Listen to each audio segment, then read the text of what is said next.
भाजपकडून चंद्रशेखर बावनकुळे, पंकजा मुंडे, नितेश राणेंना मिळणार संधी.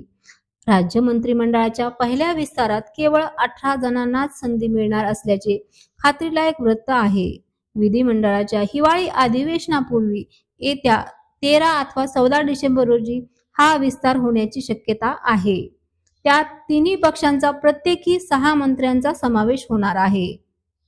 मुख्यमंत्रीपदाची शपथ घेतल्यानंतर देवेंद्र फडणवीस यांनी मूल्यमापन करूनच मुख्यमंत्रीपदी दिले जाणार असल्याचे सूतोवाच माध्यमांशी बोलताना केले होते. दरम्यान पहिल्या संभाव्य मंत्रिमंडळ विस्तारात प्रत्येक पक्षाकडून 6 जणांना संधी मिळणार आहे. त्यामुळे पुढच्या आठवड्यातील विस्तार हा 18 जणांनाच असण्याची शक्यता आहे.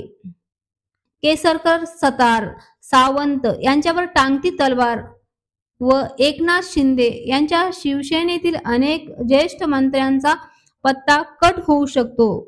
तानाजी सावंत, दीपक केसरकर, अब्दुल सत्तार यांना पुन्हा संधी मिळणार नसल्याची शक्यता वर्तवली जात आहे.